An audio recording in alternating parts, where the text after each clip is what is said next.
Last session में हम लोगों ने अपनी कहानी को यहाँ तक डिस्कस कर लिया था और अब हम लोग इसके आगे कंटिन्यू करेंगे। हेडिंग रहेगी work done in stretching N elastic wire. जैसा कि आजकल तो पुरुष लोग भी अपने बाल बड़े बड़े रख रहे हैं, तो बालों को बांधने के लिए इलास्टिक का यूज़ करते हैं। जब आप तो उस इलास्टिक वायर को आप पहले खींचते हैं फिर यूज़ करते हैं। तो खींचते समय आपने फील किया होगा कि आपको कुछ वर्क करना पड़ता है, वही वर्क यहाँ पे हमें निकालना है। और जो सिचुएशंस हैं, जैसे आप कैटापुल्ट सुने होंगे, ये एक गुलेल होती है। उसमें क्या होता है, एक वायर होता है, इलास्टिक वायर होता है रस्सी जैसा। उसमें हम छोटा सा कोई पत्थर रख के उस इलास्टिक वायर को खींचते हैं और फिर बाद में छोड़ देते हैं, पत्थर दूर तक चला जाता है। तो यहाँ पे भी जब आप वायर को खींच रहे होते हैं, दैट टाइम कुछ वर्क करते हैं। यही वर्क यहाँ पर निकालना है। क्या है प्रोसीजर, ध्यान दीजिए। यहाँ पर ये एक वायर है जिसको आपने इधर से फिक्स किया हुआ है, राइट साइड पे फोर्स अप्लाई किया, जिसके वजह से हुआ क्या कि वायर एलोंगेट हो गया। एलोंगेशन कितना हुआ है, एक्स के इक्वल एलोंगेशन हुआ है। और इसी एलोंगेशन में आपने कितना वर्क किया, we have to find out. Mechanism क्या होगी, हमने आपको कहा कि मोस्ट ऑफ द सिचुएशन हम लोग इसी फार्मूले से डील करेंगे। ये फार्मूला है फोर्स का जो आपने लगाया है। ये फार्मूला उस फोर्स का भी है जो वायर के अंदर अपोजिट डायरेक्शन में डेवलप होगा in order to restore the wire in original position. आप समझ रहे होंगे मैं क्या कह रहा हूँ कि दो प्रकार के फोर्स हैं यहाँ, दोनों इक्वल हैं, इसलिए हम लोगों ने कभी इनमें डिफरेंशिएशन करने की ज़रूरत नहीं समझी। एक वो फोर्स है जो आप लगाते हो, एक वो फोर्स है जो वायर के अंदर पैदा होता है। आपका मकसद होता है वायर को एलोंगेट करना, अंदर जो पैदा होता है फोर्स उसका मोटिव होता है वायर को रिस्टोर करना, ओरिजिनल लेंथ पे लेके आना। तो यहाँ पर कोई भी आप बोले, फोर्स दोनों ही इक्वल हैं और उसी का ये फार्मूला है। ऊपर हम आपको इस फार्मूले के बारे में डिटेल में बता चुके हैं हुक्स लॉ में, राइट। नाउ अब आप इस फोर्स को ध्यानपूर्वक देखो, बताओ क्या ये फोर्स कांस्टेंट है। तो आप थोड़ी ही देर में समझ जाओगे कि नहीं सर, ये फोर्स कांस्टेंट नहीं है। क्यों? क्योंकि अगर हम इस फोर्स के फॉर्मूले में x0 ले लें तो F0 आ जाएगा। रख के आप देख लो, मतलब जब एलोंगेटेड नहीं है वायर, नेचुरल लेंथ पे है, दैट टाइम कोई फोर्स लगाना ही नहीं पड़ रहा है। लेकिन जो वायर अगर कुछ एलोंगेट हो गया, आप मान लो 1 mm एलोंगेट कर चुके हो वायर को, अब आपको फोर्स लगाना पड़ेगा। अगर आप खींचे हुए वायर को और खींचना चाहते हो तब तो फोर्स और ज़्यादा लगाना पड़ेगा। कुल मिलाकर के ये जो आपका x अगर चेंज होगा तो फोर्स भी चेंज होगा। F जो है यहाँ पे वो कांस्टेंट नहीं है, x पे डिपेंड कर रहा है। तो x पे डिपेंड कर रहा है, ठीक बात है। यहाँ पर एफ एक्स के डायरेक्टली प्रोपोर्शनल है, ठीक बात है। प्रोपोर्शनलिटी कांस्टेंट क्या है, यहाँ पर इस x के अलावा जितनी भी चीज़ें हैं, we can treat it like a constant. तो यहाँ पर इसको हमने k से रिप्लेस किया है और फिर इसी फार्मूले को दोबारा लिखा है। तो F इक्वल टू के एक्स आ गया, जहाँ पे k का वैल्यू ये YA/L के बराबर हो गया। तो आई होप आपको समझ में आ गया होगा कि इसी फार्मूले को हम लोगों ने दोबारा से लिखा है और ऐसा लिखने से हमें ये बेनिफिट हुआ कि समझ आ गया आसानी से कि ये जो F है ये x के डायरेक्टली प्रोपोर्शनल है, कांस्टेंट नहीं है। और ये जो k है जिसका वैल्यू है YA/L। और जिन लोगों ने पढ़ रखा होगा स्प्रिंग के बारे में, उन्हें ये भी समझ आ गया होगा कि ये जो फार्मूला है ये हमें मजबूर कर रहा है सोचने के लिए कि ये जो वायर है ये इक्विवेलेंट है इस बात के कि यहाँ एक वायर नहीं है, यहाँ एक स्प्रिंग है। इसीलिए बाजू में एक दूसरा डायग्राम बनाया गया है, उस जगह पर स्प्रिंग का प्रयोग किया गया है वायर के स्थान पे। आपने जो फोर्स वायर पे लगाया था स्प्रिंग पे अब लगा देना है, और उस फोर्स की वजह से स्प्रिंग को खींचना है, या स्प्रिंग खींचेगी बाय अमाउंट x, और स्प्रिंग का स्प्रिंग कांस्टेंट k है। तो स्प्रिंग इक्विवेलेंस आई होप आपको क्लियर हो रहा होगा। अगर नहीं भी क्लियर हो रहा है तो चिंता मत कीजिए, तब भी समझ आ जाएगा। अब हमारा जो मोटिव था वो क्या है, एक बार फिर से रिकॉल कीजिए। हमें निकालना है वर्क। तो वर्क वाले चैप्टर में आपने वर्क निकालना सीखा था। दैट टाइम मैंने आपको बताया था कि फोर्स दो प्रकार के हो सकते हैं, एक तो वेरिएबल हो सकता है और दूसरा कांस्टेंट हो सकता है। कांस्टेंट फोर्स का वर्क निकालना इजी होता है, वेरिएबल फोर्स का वर्क निकालना थोड़ा मुश्किल होता है। रीज़न बीइंग उसमें हमें इंटीग्रेशन की टेक्निक का प्रयोग करना होता है। यहाँ फोर्स वेरिएबल है, लिहाजा इंटीग्रेशन का इस्तेमाल होगा, लेकिन इंटीग्रेशन से हम लोग डरते हैं, और यहाँ पे विदाउट इंटीग्रेशन चीज़ें पॉसिबल हैं, तो हम लोग विदाउट इंटीग्रेशन ही करेंगे। कैसे करेंगे, यहाँ पर हम लोग अभी इस स्लाइड पे मैं आ रहा हूँ, इस पे बहुत सारे क्वेश्चन पूछे गए हैं, उन पर अभी डिस्कशन होगा। देखिए, हम लोग अभी अभी कहे कि जो फोर्स है वो वेरिएबल है, मतलब जब एलोंगेशन नहीं हुआ है, x 0 है, दैट टाइम फोर्स 0 है, और जब एलोंगेशन x के बराबर है, दैट टाइम फोर्स आपका kx के बराबर है। फोर्स वेरिएबल है, और यहाँ पर हमें इंटीग्रेशन का प्रयोग करना चाहिए, लेकिन नहीं करेंगे क्योंकि विदाउट इंटीग्रेशन पॉसिबल है। बस आपको यहाँ पर फोर्स जो ये वेरिएबल है, इस वेरिएबल फोर्स का एवरेज ले लेना है। तो यहाँ पर आ जाएगा kx/2, एवरेज फोर्स ले लेना है। तो एवरेज फोर्स 0 और kx को जोड़ दीजिए और फिर हाफ कर दीजिए। तो माना जा सकता है पिक्चर में कि फोर्स 0 से kx तक का वेरिएशन नहीं लिया है, फोर्स कांस्टेंट रहा है, और वैल्यू कितनी रही है, kx/2 रही है। तो फोर्स अब जो वेरिएबल था कांस्टेंट हो गया है। कांस्टेंट फोर्स का वर्क निकालना तो बहुत आसान है, आपको सिंपल फोर्स में डिस्प्लेसमेंट का मल्टीप्लाई कर देना है। डिस्प्लेसमेंट कितना हुआ है, x = 0 से x के बीच में जो डिस्प्लेसमेंट हुआ है वो x के बराबर है। तो ये आपका फोर्स है, ये डिस्प्लेसमेंट है, दोनों हमने मल्टीप्लाई किया तो वर्क आ गया। यही सब कुछ यहाँ पर दोबारा से लिखा गया है। ये average force multiplied by displacement is the value of work, and average force कितना हो जाएगा, अगर हम इस kx को अभी ना रखें, इसकी जगह f ही लिखा रहने दें, तो ये 0 और f दोनों को जोड़ दिया है, तो 0 + f /2, ये एवरेज वैल्यू हो गई फोर्स की, f/2 एवरेज वैल्यू हो गई फोर्स की, मल्टीप्लाइड बाय x। ठीक, अब यहाँ पर आगे ध्यान दो। आगे क्या ध्यान देना है कि फोर्स F जो है, इसकी जगह पे हम लोग kx रख सकते हैं।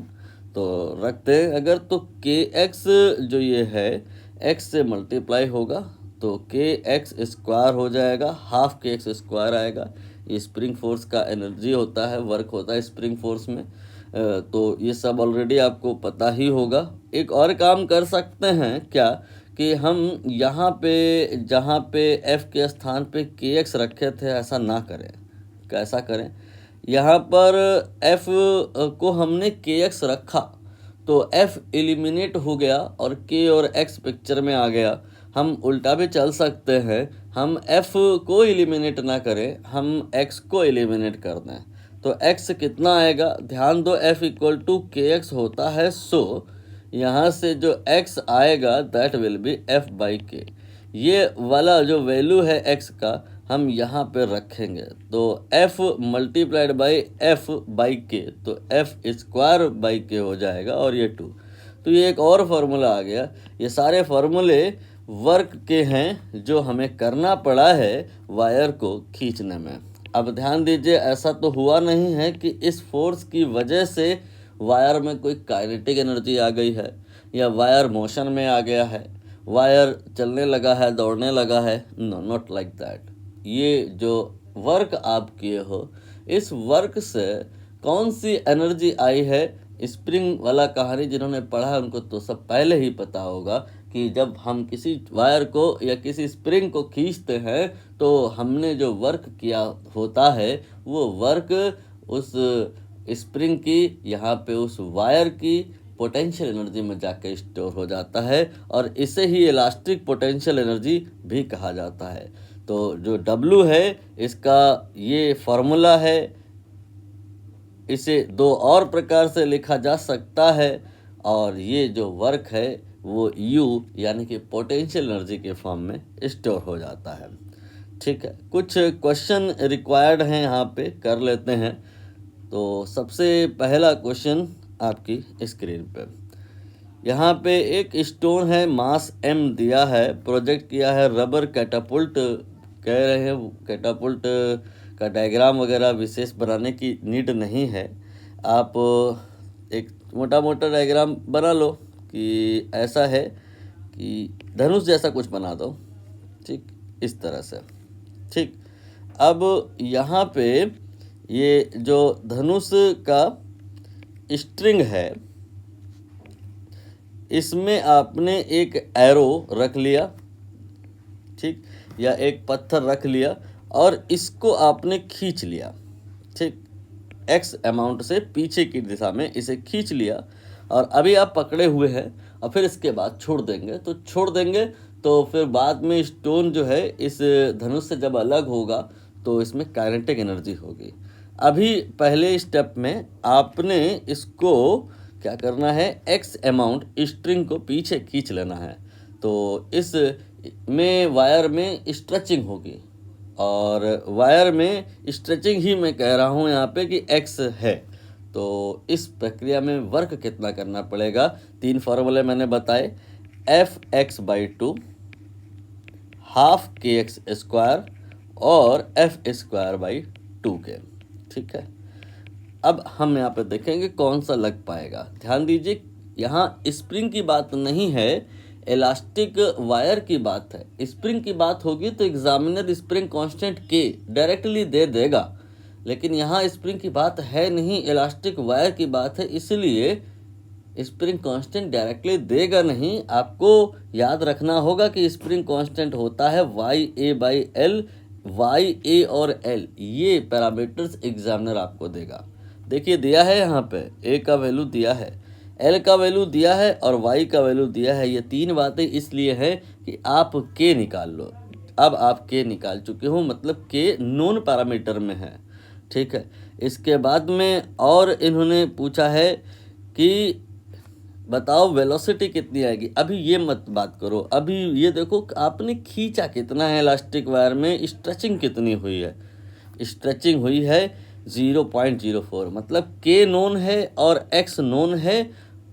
हमें पहले पता लगाना होगा कि इस स्ट्रेचिंग में हमने वर्क कितना किया। तो K और X नोन है तो कितना वर्क किया निकालने के लिए फॉर्मूला होगा हाफ kx²। अब ये हाफ kx² रैंडम में समझाने के लिए ले रहा हूँ, कैलकुलेशन पार्ट आप करिएगा। मान लेते हैं 10 जूल है, ठीक है। अब 10 जूल यहाँ पर इस वायर में, जो ये वायर खिंच गया है, पोटेंशियल एनर्जी के फॉर्म में स्टोर्ड है। आप इसे अभी पकड़े हुए हैं, जब तक पकड़े हुए हैं काइनेटिक एनर्जी के फॉर्म में स्टोर है, और जैसे ही छोड़ देंगे ये आपका जो एरो है या जो कैटापुल्ट अगर है तो जो स्टोन है वो आगे की दिशा में भागने लगेगा और उसमें काइनेटिक एनर्जी आ जाएगी। मतलब जो यहाँ पोटेंशियल एनर्जी थी आफ्टर ऑल वो काइनेटिक एनर्जी में कन्वर्ट हो जाएगी। तो काइनेटिक एनर्जी का फार्मूला आई होप ये भी आप जानते होंगे, इसी को बस हाफ mv² के बराबर कर देना है। m ये भी क्वेश्चन में दिया हुआ है, आप अगर पुट कर दें सारा कुछ तो आंसर आ जाएगा। चाहे तो आप फॉर्मूला बना लें, तो 10 जूल यानी कि हाफ kx² आपको इक्वल कराना है हाफ mv² के। और यहाँ k की अगर हम बात करें तो k सीधा सीधा कोई कांस्टेंट नहीं है, ये स्प्रिंग कांस्टेंट हमें निकालना पड़ेगा, YA/L x², देन ये हो गया mv², ठीक। यहाँ पर अब आप अगर v² निकालो तो ये आ जाएगा YA/ml, इसके बाद में x²। यहाँ से अगर आप v निकालो तो ये आ गया x अंडर रूट में YA/ml। अब बहुत सारी एडवांस किताबें इस फार्मूले को डायरेक्ट छापती हैं और याद करने को भी कहती हैं। आप इतना ना याद कर पाएंगे तो रहने दें, आप कॉन्सेप्ट के साथ चीज़ों को लेके चलें। हाफ kx² हाफ mv के बराबर होगा और फिर k की वैल्यू YA/L रख दी जाएगी। कैलकुलेशन पार्ट आपको स्वयं से करना है, नहीं होता है तो वीडियो सोल्यूशन अवेलेबल है, देख लेना है। एनीवे, अब इसके बाद में अगला क्वेश्चन देखिए, उसमें यही सेम टू सेम थीम आएगी। Elastic potential energy stored in steel wire. यहाँ पर सेम टू सेम वही थीम नहीं है, उससे भी आसान है, सीधा स्ट्रेट फॉरवर्ड फार्मूला है कि पोटेंशियल एनर्जी जो यानी कि आप वर्क करते हो स्ट्रेचिंग में दिया है 80 जूल है, ठीक है। स्ट्रेचिंग अमाउंट कितना है, x कितना है, 2 सेंटीमीटर है। आप इसे मीटर में कर लें, 2 × 10⁻⁻² मीटर। इसके बाद में लेंथ l दिया है, y दिया है और एरिया पूछा है। एक्चुअली 3 चीज़ें चाहिए थी ना के वास्ते। स्प्रिंग का स्प्रिंग कांस्टेंट निकालना है तो YA/L फार्मूला लगाना होता है। 3 बातें चाहिए होती हैं, के यानी कि YA/L। तो y तो दिया है, a हमें यहाँ पे निकालना होगा। हम ऐसा कर सकते हैं कि इस u को हाफ kx² से इक्वेट कर सकते हैं। u के स्थान पे 80 ले सकते हैं, k की जगह पे अभी k ही रहना दो, x की जगह पे इतना रख दो एंड स्क्वायर कर दो। ये कोई मुश्किल कैलकुलेशन नहीं है, बहुत आसानी से हो जाने वाली है। देखो यहाँ पे 2 का स्क्वायर 4 होगा और इससे कैंसिल होगा तो 2 आएगा। फिर यहाँ पे आप कैलकुलेशन पार्ट स्वयं से कीजिएगा।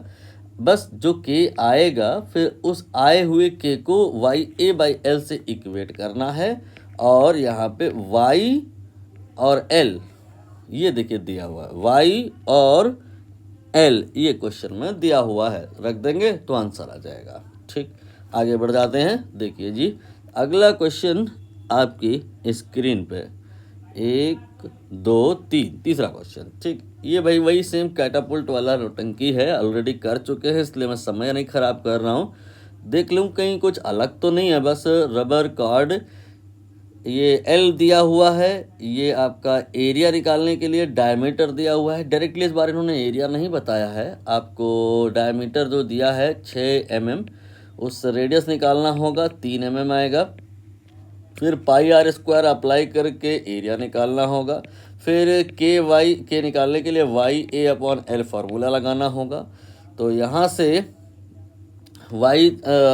अच्छा y हमें यहाँ निकालना पड़ेगा, तो y अभी y ही रहने दो, बाकी वैल्यूज पुट कर लो तो k निकल आएगा। फिर उस हाफ kx² को हाफ mv² से इक्वल करा देना है। ये v इस बार दे दिया है, पुराना जो क्वेश्चन था उसमें v पूछा था, इस बार v इन्होंने दे दिया है और y पूछ लिया है। कहानी वही है। अब देखते हैं आगे की थ्योरी क्या है। यहाँ पर आगे की जो थ्योरी है वो बाद में, पहले जो पीछे की थ्योरी है उसे कंप्लीट कर लो। मैंने अभी आपको बताया क्या कि ये जो सर आपका फोर्स होता है वायर को जब आप खींचते हो तो जो लगाना पड़ता है वो एक्चुअली होता तो ऐसा है कि F = YAX/L, बट कहानी को आसान बनाने के लिए इसे F = KX जैसा लिख सकते हैं, जहाँ पे K की वैल्यू YA/L होती है। इसलिए हम अब सिर्फ यही कह सकते हैं कि जो फोर्स होता है वो F = KX होता है। क्या होता है? KX। लेकिन थोड़ा ध्यान दो, X क्या है? क्या X वायर की लेंथ है? नहीं ना। X वायर में जो एलोंगेशन हुआ है वो है, यहाँ पर वायर आप मान लेते हैं लिए हो और अभी ये वायर L लेंथ का है, ठीक है। आपने इसमें फोर्स लगाया F, जिसकी वजह से ये वायर खिंच आया। By what amount? ये वायर X अमाउंट से खिंच आया है। इसकी लेंथ अब L + X हो गई है, इसे आप L' कह सकते हो।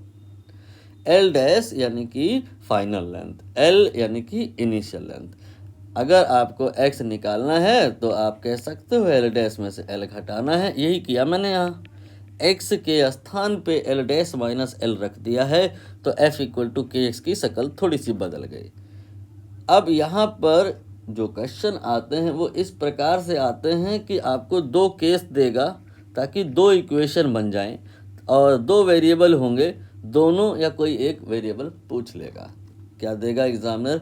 कहेगा कि एक बार हमने वायर पर फोर्स लगाया, कितना?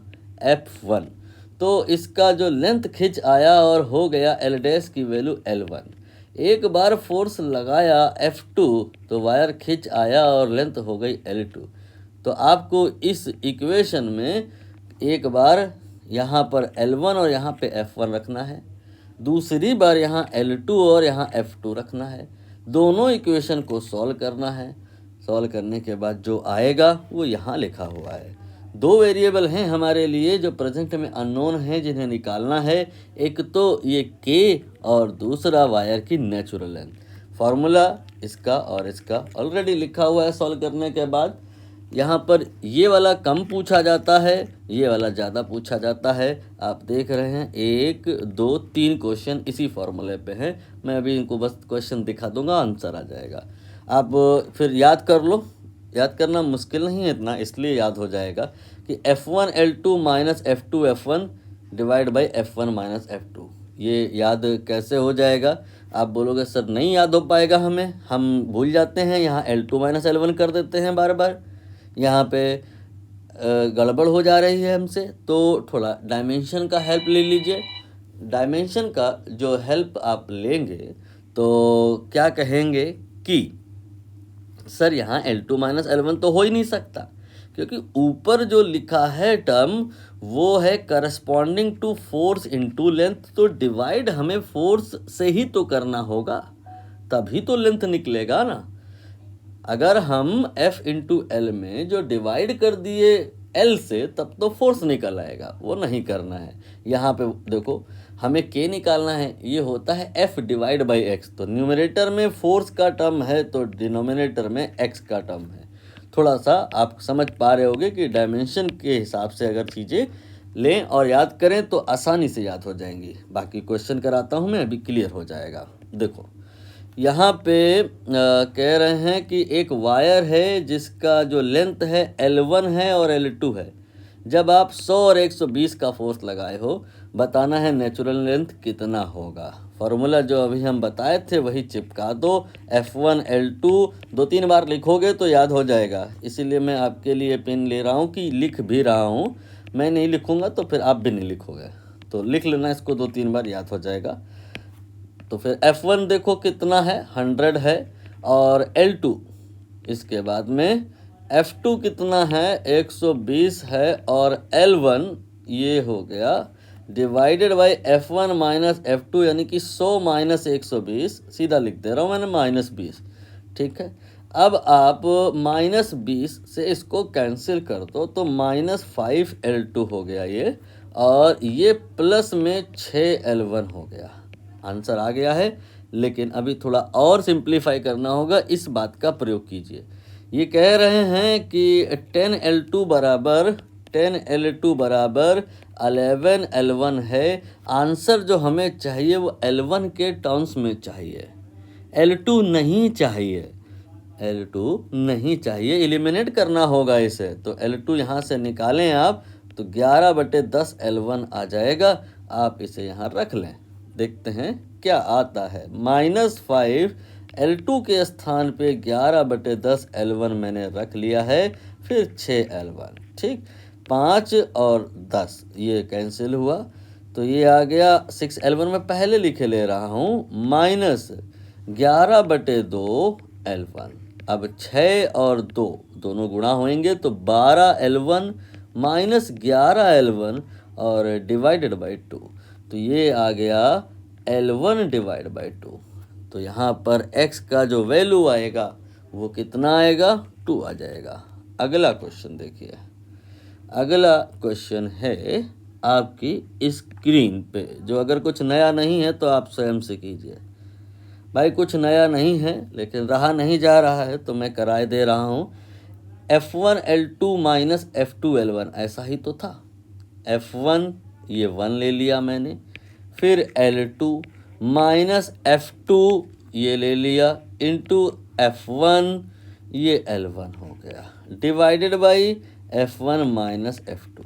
तो आंसर आ गया L2 माइनस 2L1 और यहाँ -1, तो 2L1 माइनस L2 ये रहा आंसर। अगला प्रश्न ये रहा आपकी स्क्रीन पे। यहाँ पे सीधा फॉर्मूला ही पूछ लिया है। T1 L1 नहीं, ये नहीं चलेगा। T1 है तो दूसरा वाला L2, अब अगर T2 है तो दूसरा वाला L1, ये आपका D में है। T1 L2 या T2 L1 minus T1 L2 upon T2 minus T1। चलिए आगे हम थ्योरी पर प्रोग्रेस करते हैं। ये सब हो गया है, क्वेश्चन इस पर हो गए हैं, ये सब भी हो गया है, इस पे भी क्वेश्चन हो गए हैं। एक बार मैं देख लूँ, ये वाला क्वेश्चन करा दिया है जी, हो चुका है। अब हम नई हेडिंग पर आएंगे जो इसी हेडिंग से रिलेट हो रही है। नहीं अभी नहीं, पहले तो ये छोटा सा क्वेश्चन एक और। यहाँ पर हमने एक वायर को गुरुजी जिसका लेंथ कुछ रहा होगा L12 M मास लटका दिया, तो उसका लेंथ खिंच आया by what amount, X amount. ठीक है, तो ये जो M आप M मास का ब्लॉक लटकाए हो, उसकी वजह से इस पे mg फोर्स लगेगा। ठीक है, कितना फोर्स लगेगा, mg फोर्स लगेगा। और यहाँ पे X अमाउंट का नीचे की डायरेक्शन में डिस्प्लेसमेंट हुआ है, किसका, ब्लॉक का भी हुआ है और वायर का जो बॉटम पॉइंट है उसका भी हुआ है। ध्यान दीजिएगा, अगर आप थोड़ा सा भी कंफ्यूज हुए तो एक ऑप्शन आपको force into displacement mg into x भी मिलेगा। गलत है ये नो डाउट सही है। अगर पूछा जाता कि बताओ ग्रेविटी ने कितना वर्क किया इस ब्लॉक पे, mg x ही है, सही है, लेकिन ये नहीं पूछा है। पूछा गया है कि ब्लॉक ने कितना वर्क किया है इस वायर को खींचने में।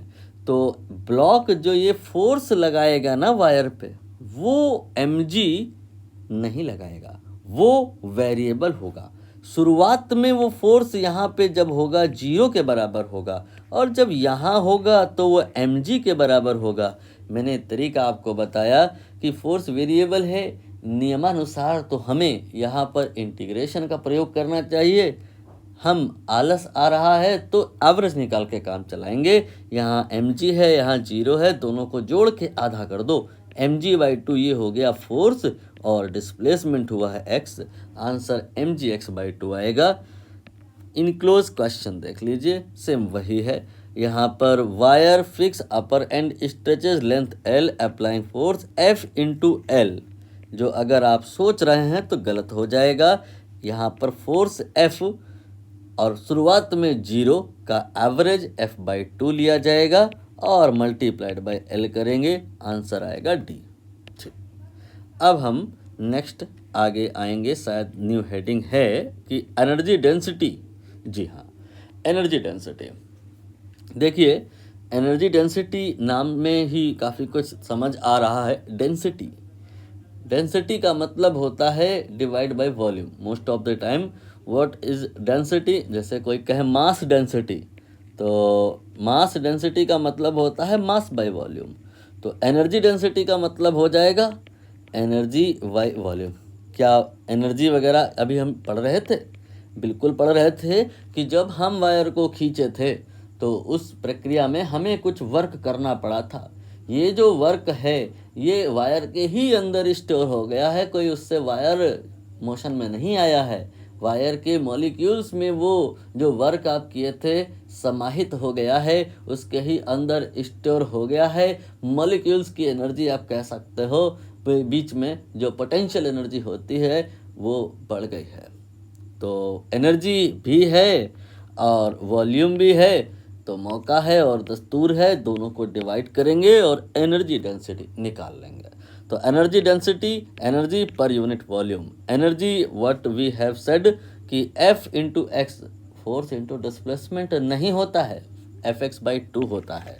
एंड वॉल्यूम ये हमने आपको ऑलरेडी बताया, पर कई बार दोबारा नहीं मैं बता रहा हूँ। यूनिफॉर्म क्रॉस सेक्शन के लिए एरिया इंटू लेंथ होता है। तो अब इसी एक्सप्रेशन को दोबारा से आपने लिखना है, तो 1/2 तो अलग हो गया, F और A ये एक साथ लिखा मैंने, X और L एक साथ लिखा। क्यों किया ऐसा मैंने, आपको क्लिक हो गया होगा। क्या F/A किसी चीज़ के बराबर होता है, X/L किसी चीज़ के बराबर होता है? जवाब है जी, ये स्ट्रेस है और ये स्ट्रेन है। इसीलिए एनर्जी डेंसिटी का फाइनल फार्मूला आपकी स्क्रीन पे है। क्या, half multiplied by stress multiplied by strain.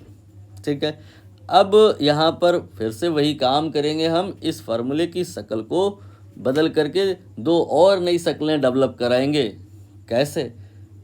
Sigma stress ये होता है Y Young modulus multiplied by strain, ये है हुक्स लॉ।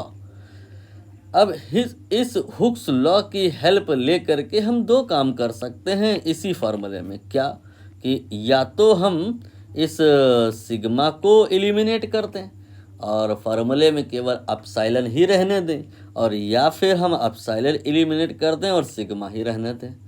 दोनों करेंगे। यहाँ पर आप सिग्मा की जगह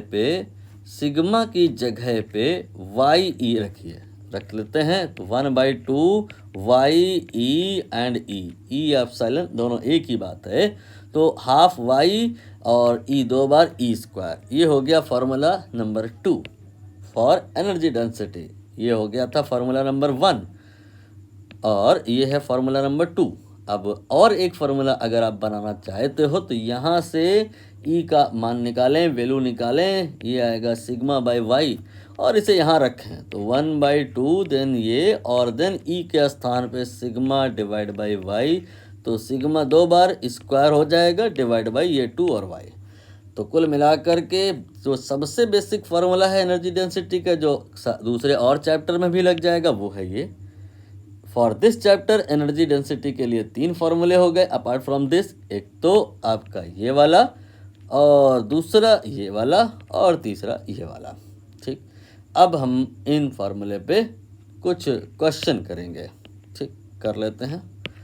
पहला क्वेश्चन आपकी स्क्रीन पर, एल्युमिनियम रॉड है, यंग मॉडुलस गिवन है। देखिए, इलास्टिक स्ट्रेन यानी कि ई का वैल्यू बता दिया है इन्होंने, 0.04% में है।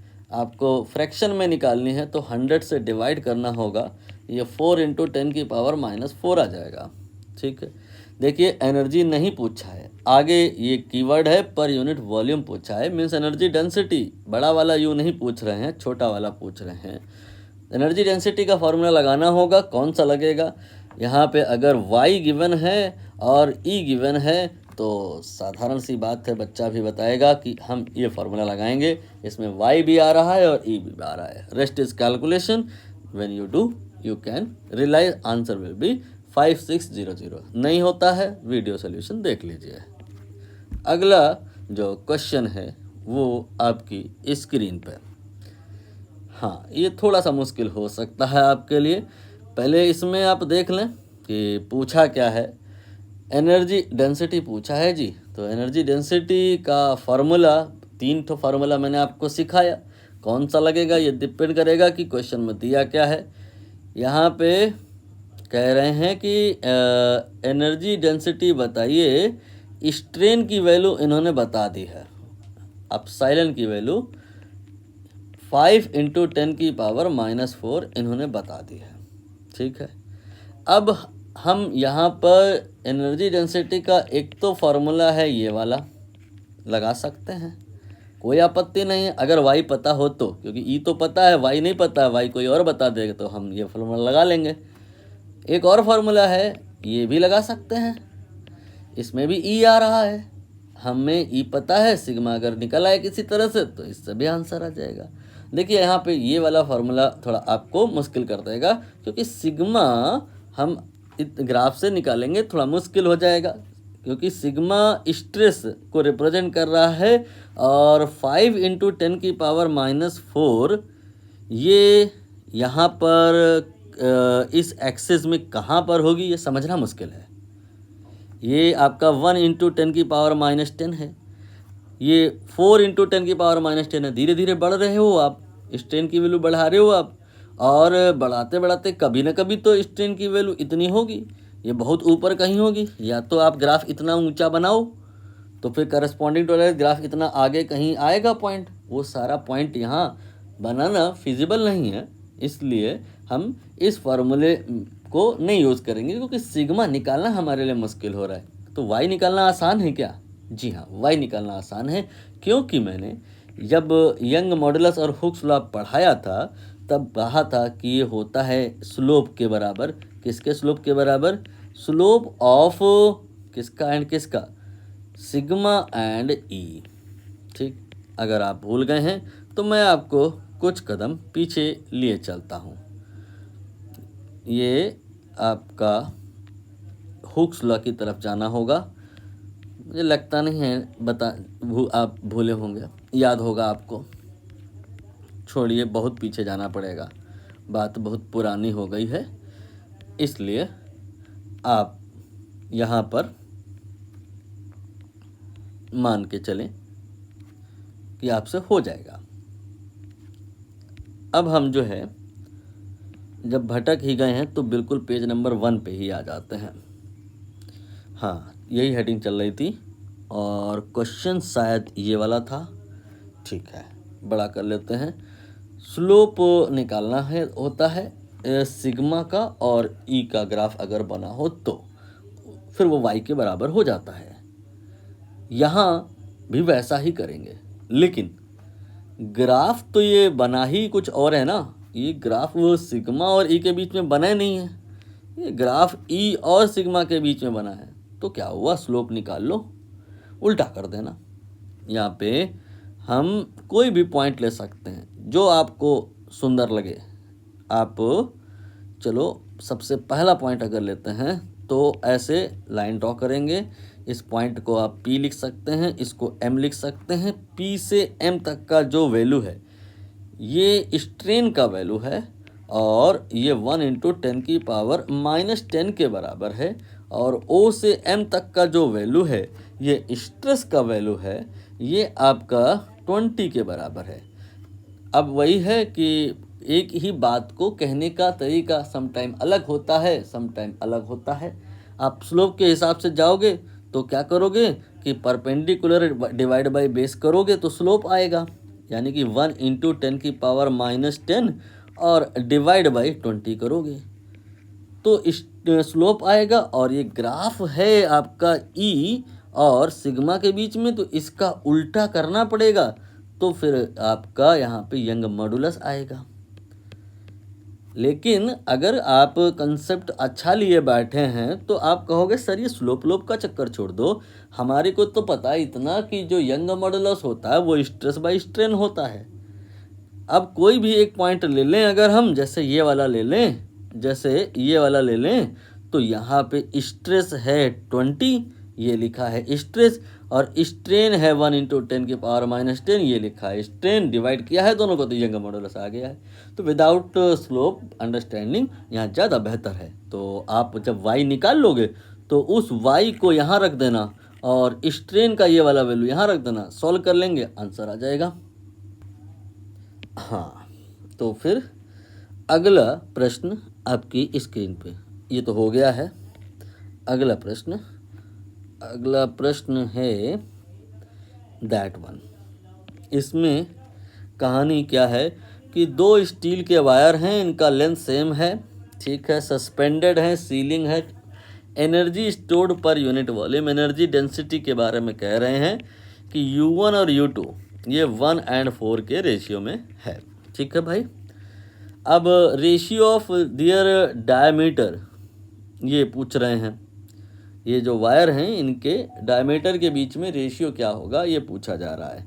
तो आप जो क्या कहते हैं एनर्जी डेंसिटी है उसका फॉर्मूला सोचे कौन सा यहाँ पे लगाना अच्छा रहेगा। और फॉर्मूले होते हैं 3, हाफ यहाँ पे स्ट्रेस इनटू स्ट्रेन, फिर इसके बाद 1/2, इसके बाद y × E², इसके बाद 1/2 सिग्मा स्क्वायर अपॉन y, ऐसा 3 फार्मूला हो सकता है। ठीक, यहाँ पर इस फॉर्मूले से कहानी रिलेटिवली इजी हो जाएगी।